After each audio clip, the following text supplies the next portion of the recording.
Hi guys, dito po kami ngayon sa hospital, sa Southern Hospital.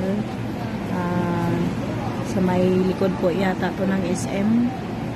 At ayan, dinala ko dito yung aming bunso kasi sa sobrang taas ng lagnat niya, or ngayon naman nag-subside naman yung lagnat, kaso lang panay pa nagsusuka. Pero sa ngayon, ito nakikita nyo siya nakahiga sa aming dalawa ng ate niya kasi nga nasa labas pa lang kami, naantay pa namin pong tawagin kami, isi-CBC kasi siya dahil hindi pa daw po resitahan or hanggat walang resulta.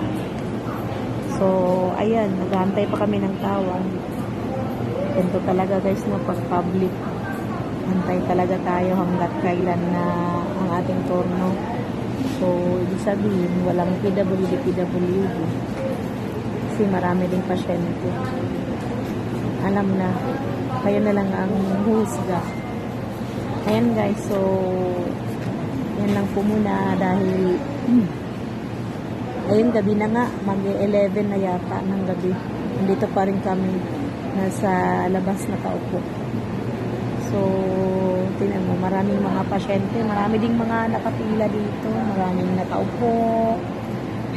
Hindi lang po kami, kundi, ayan, mayroon pa sa likuran namin. Yan guys, so, ayan, kayo na lang ang balang mag-isip or mag-isip kung ano talaga ang ating gobyerno.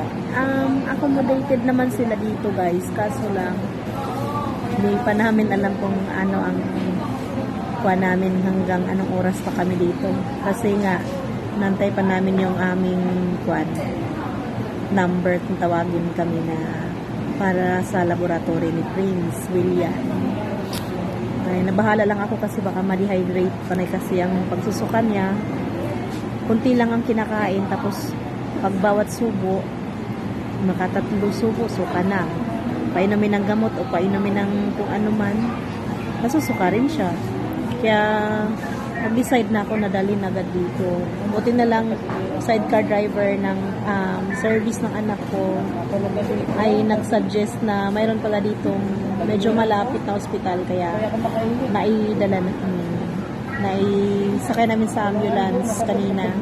So ngayon, dito kami ngayon, naghahantay. So yan lang po muna guys ang aking masasabi, may update. At maraming salamat sa inyong panonood. Paki-like and share na lang kung ano. At sana po, paki-pray po ninyo ang aming bunso na mabilis po ang kanyang pagdaling. Dahil ang Panginoon lang po ang makakapagaling talaga sa lahat ng mga nararamdaman or karamdaman. Maraming salamat guys. May God bless us always.